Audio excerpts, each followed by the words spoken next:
Alright folks, would-be farmer here, somewhere between Jacksonville and Orlando, Florida. South Putnam County, about 3 miles south of Crescent City. Gonna do my a little more than a mile walk today, and I thought, while I was doing it, because I haven't done this before, I'd video it. Just talk about whatever comes up. We'll just throw some stuff out there. So what are we going to talk about? Well, Uncle Dennis, you talk a lot about this permaculture thing.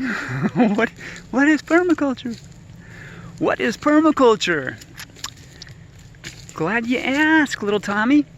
Permaculture is a design system for sustainable living that incorporates ages-old indigenous technologies and practices and new age technology. So it's about sustainable living? Yes. I don't know if you've heard, but a lot of what we've done in the last 12,000 years, and specifically the last, 150 or 200 years, by no stretch of the imagination would be considered sustainable. Oh boy, unless you happen to be a flat earther.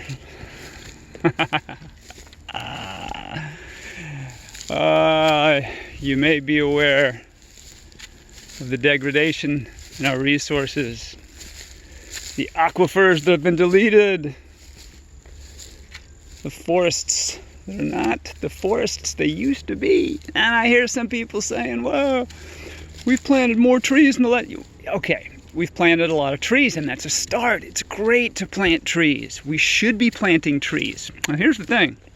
When you cut down a 400-year-old redwood, a sequoia, when you cut one down that's 400 years old, there's a lot going on there. That tree has a lot of value other than how many subdivisions we can create out of it. All right, that tree does a lot of things in that forest. Communicates to the other trees, believe it or not. Provides habitat for animals. Provides food for animals. It does a whole lot in that system that we are just starting to understand now. Information that was not available to us. Testing methods that were not available to us hundreds and thousands of years ago. We're burning up the resources. Use a lot of water in our wasteful ways. Now granted, this isn't all humans. I live in the United States of America, and we use a lot of resources. The average American use the average resources of a citizen in an African village, we'd probably be fine, but we don't do that. Now we got to keep up our lawns, right? We got to keep up our lawns. That's crazy. That's not efficient. That's cosmetic, and it's for looks. How did I get on this subject? Permaculture. Sustainable living. Sustainable living.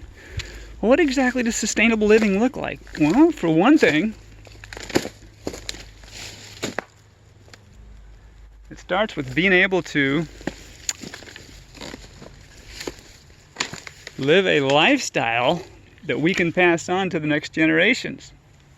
And if we're using up all our resources, that ain't gonna happen. Well, it's an example of not using up resources. Well, here's one, for example. When I think about my life, I'm 60 now, and all the years I put so much garbage out on the curb. Stuff that I could have composted, kitchen scraps I could have turned into good soil. And instead of mowing and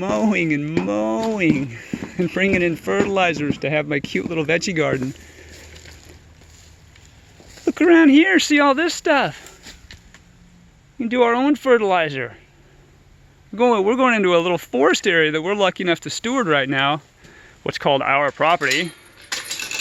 If you believe in property ownership, if you believe in owning land, Native Americans didn't believe in owning land, they believed in sharing land, and Native Americans had the idea of obligations being more important than rights.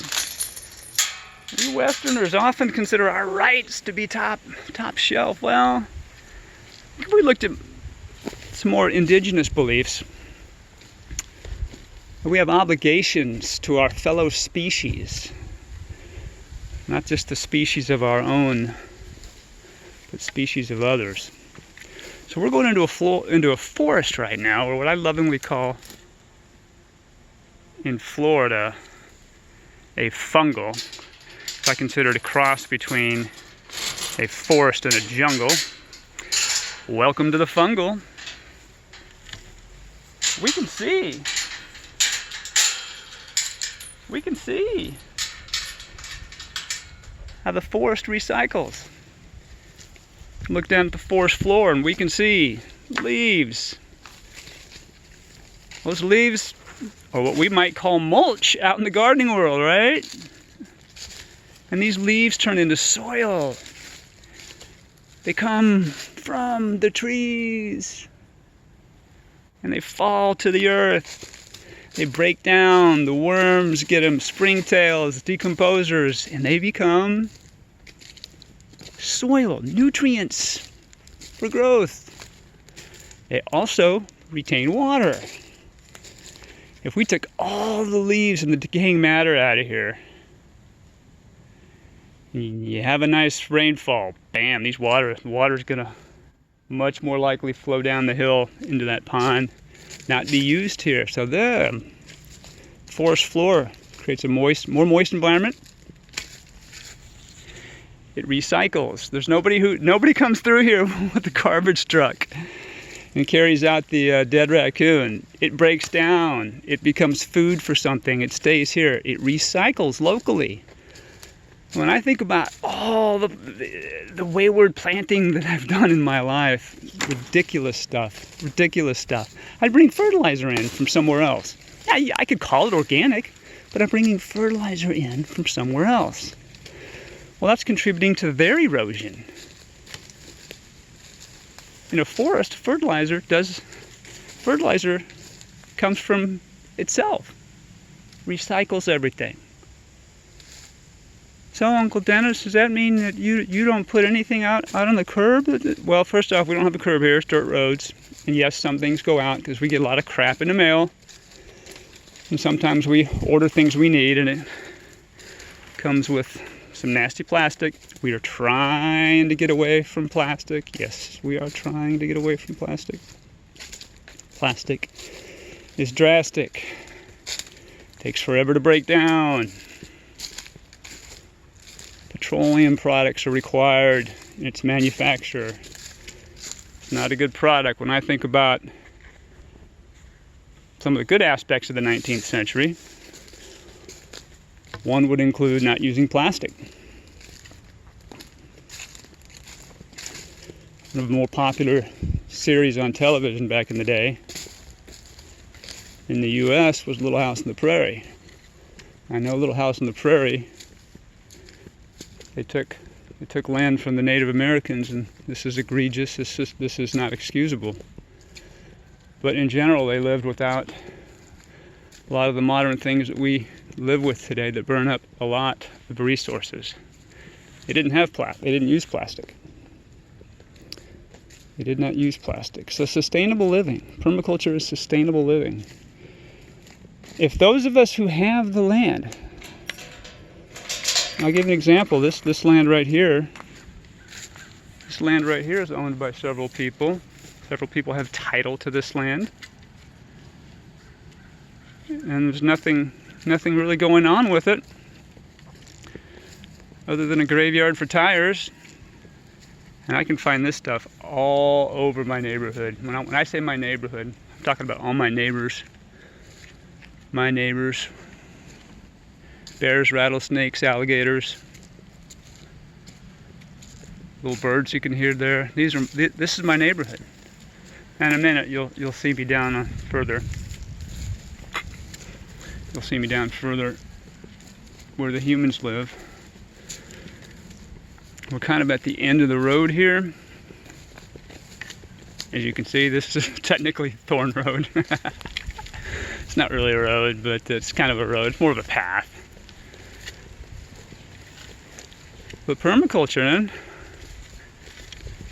it's a concept whose time has come. It's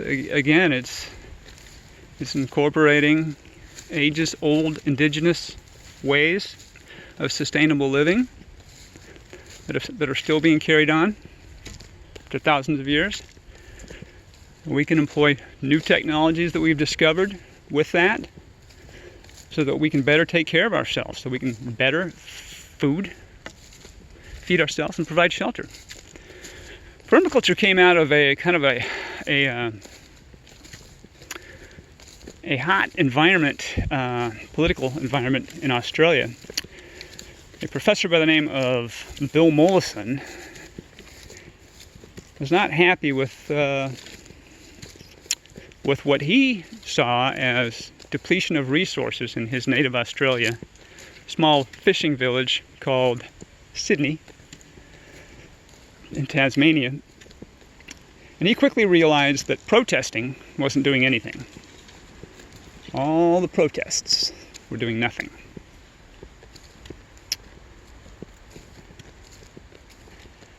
So he started taking on the philosophy of building the world that you want to see rather than criticizing the one that isn't working for you. That's a decent philosophy. I still think there's valid places where we can protest, where we can petition our politicians and our leaders to make things better. But in general, I think he's correct. I have, we technically have title. Again, land ownership is not something I'm proud of, but according to the U.S. government, we have the right to grow food on our 1 acre, so that's what we're doing. We are trying to turn it into a food forest. But sustainable living is much more than food. Yes, we need food. We need food to sustain ourselves. We also need sustainable culture. Without a sustainable culture, we're just going to destroy the forests, destroy the ecosystems, which is what we have seen for the most part with the falling of many civilizations from Mesopotamia, Greece, Rome. They did plow agriculture there. Oh, they would tear up the fields. And once they depleted their soil, their civilizations would fall. And this is a typical thing we see in history. If we dig, pardon that obvious pun, you knew I was going there. If we dig deep, we can see that they depleted their soils. Humans have a tendency of coming into a productive environment and raping it, basically. So anyway, back to the development of permaculture. Bill Mollison, the father of permaculture, he bumps into a student, I think, 20-year-old student named David Holmgren. I think he was an environmental conservation or environmental landscape curriculum. It was a relatively new program, southeastern Australia. Well, Holmgren heard this guy, Professor Mollison, speak. He's like, man, I got to talk to that guy. So they got together, and Holmgren basically told Mollison that he was working on a project. He needed an idea for a project, and Mollison said, well, why don't you put together something on why is it that humans grow food in such a non-forest way? Forests are so productive. Some of the top productive systems in the world. And we don't grow food anything like that. Well, they put their heads together, and this project started out as David Holmgren's project when he was a 20-year-old college student. It turned into what we know as Permaculture 1. the first book in 1978. I think they got on the radio. There were thousands of people interested, and it just developed. Permaculture. Combination of the word permanent and agriculture, which quickly became a combination of permanent agriculture and permanent culture. Sustainable living. Spread all over the world. Mollison was already a tenured professor at the University of Tasmania, as I recall. And he was used to speaking. He had decided he was going to take this to the world. So he did. He traveled, took the permaculture philosophy to the world. Holmgren, the young student, now at age 23, decided he needed to build permaculture in the practical way of a site design. So he did that. Several books came out from these gentlemen, besides the first one, which is the only one they co-authored, Permaculture 1 in 78. Permaculture 2, Mollison put out, I believe it was 79 or 80, not too long after that. What we call the Permaculture Bible is what some call the Permaculture Bible. Mollison's epic 600-page book called Permaculture, a Designer's Manual, in 1988. That's the textbook. That's the big one. Of course, he realized not too long after that was a tough read. Imagine taking a tech manual up into to a cabin for a retreat, looking at that all weekend. Oh, it's going to kill you. Tech manual. Yeah, I want to, it's heavy reading. So, kind of consolidated that, streamlined it a little bit, and put out a book called Introduction to Permaculture, which I highly recommend, which is 1991. And that takes the basic tenets, the dogma of permaculture, puts it in a book that's a little bit easier for someone who is new, like I was, to digest. So now Holmgren, he put together an equally impressive book in 2002, his first major writing, and it was called Permaculture: Principles and Pathways Beyond Sustainability. Now, those three books I've mentioned, Principles and Pathways by Holmgren in 2002, Permaculture Designer's Manual by Holmgren in 88, and the intro in 1981. Well, the intro is 1991. I think that's about all we need. There's a lot of other good books out there. Gaia's Garden, Toby Hemingway, fantastic book, fantastic read. I'd put that up there in my top 5 as well. But permaculture, permanent culture, permanent agriculture. Now, when we run out of food, doesn't matter how many cool spaceships or submarines we have, skyscrapers. We don't have food. None of that matters. Doesn't matter how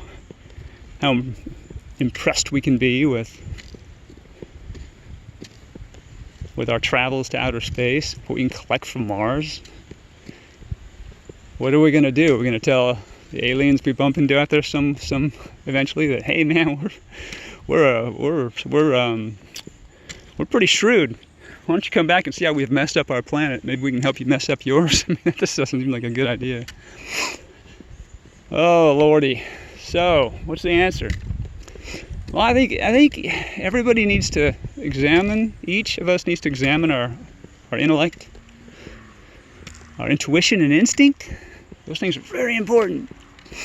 And not just pay attention to media, but look within yourself. Observe nature. One of the first key principles in Holmgren's book in 2002. Observe and interact. And I want to focus on the observe aspect of that. There's concepts we as humans seem to just bounce around because we've had legacies of doing things. We've done certain things for so long. Though we don't observe and interact, we observe and ignore. I'll give you the classic example that I had questions about as a kid. I asked my mother, I said, hey, why do women shave their underarms? I was like 11 or 12. She said, well, it's to be clean. I said, well, so men are dirty? She said, well, it's just different. No, that's just different. I said, okay. It's just different. Hey, how are you? So it's different. That's my neighbor Christine. She's the mayor. She's been around here since she came into the world. She's been here 82 years. She's lovely. So anywho, where was I? The questions just wouldn't be and couldn't be answered because people were just used to things. And I would ask more questions, and they would always look at me funny in school and say, "You need to give you a test, man. Get out of here. We get you in a different class." But I would ask questions like, why do we teach our females that they need to shave their legs and shave? And when a female reaches puberty, isn't that the age where the body hair should be, if we're looking at nature, should be an indication of maturity as an adult? And if we want to go straight biology, that would be the time in both males and females, when we have body hair, when men grow beards, that we are now mature adults and that we would be ready for reproduction. All the other species have indicators of maturity, but we teach ourselves to cut and shave that stuff off. Not so much for men, but in the Western culture, especially the USA, that's completely the norm. We tell females in much of the culture. Another one I had questions about for the longest time. I said, why are we the only species that consumes another species' milk? Now, milk in mammals, the purpose is to raise the young to a point where they're weaned, and then they can start on solid food. But most of us don't even question that, or if someone does question us about that, we have such an addiction or affliction or a condition with our food that permeates any logic. We basically respond with something logical, and we'll look up something on the internet, or we'll find a book, or we'll go out to search and find something that agrees with the way we think things should be, and we'll say, well, here, look at this. Here, look at this. This good-looking person in a white lab coat says it's nutritious. Look. Dude, get your lips off the teat of the other animal. Well, we don't do that. Well, no, you pay a farmer to do it with a machine. Milk is for babies. Cow's milk is for cows. If you would just answer truthfully and say, look, what you're saying makes a lot of sense, and I have thought about it, but you can pry the pizza.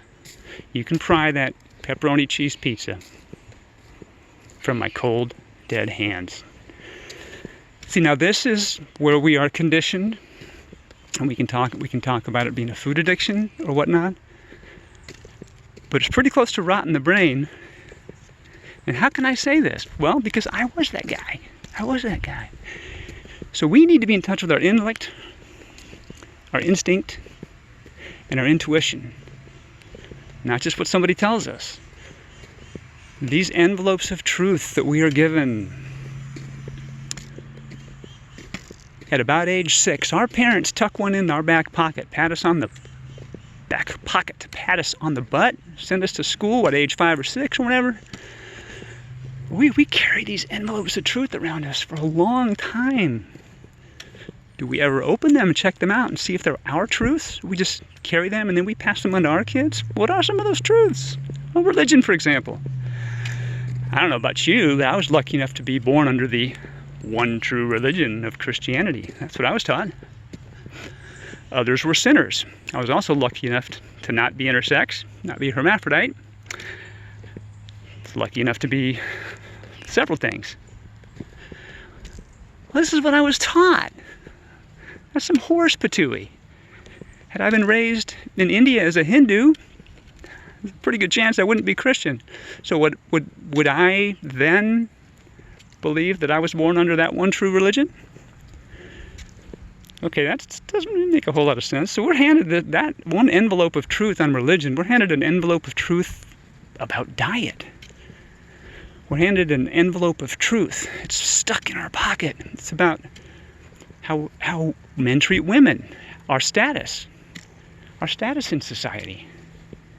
So religion, status, how we treat others, xenophobia. I can remember from the Christian community where I grew up, to be not unequally yoked together. To them that meant you had to align with somebody who was your own color, your own race. And they would even make it Bible-based. Of course, the Bible was the moral book. They would make it Bible-based. Envelopes of truth. We even get envelopes of truth about what sports team we're supposed to root for.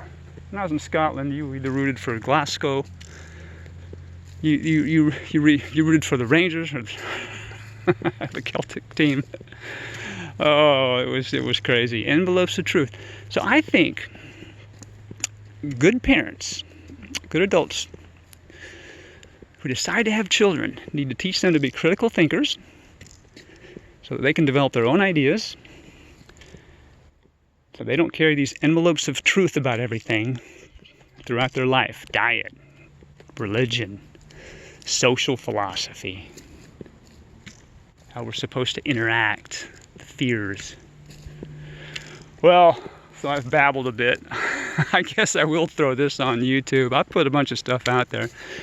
But so anyway, that's my walk. That's my mile-long walk. Oh, my love is home. Janet's home. She snuck in when I was on my walk. Okay. Let me go say hi to her. But that's it for me. That's it for me. Hope you enjoyed my ramble. Let me know. Argue with me. Discuss stuff. Let's talk. Discuss. Dialogue. I shouldn't be walking backwards. I got balance issues. Let's inspire and be inspired. Take care, y'all. Until next time.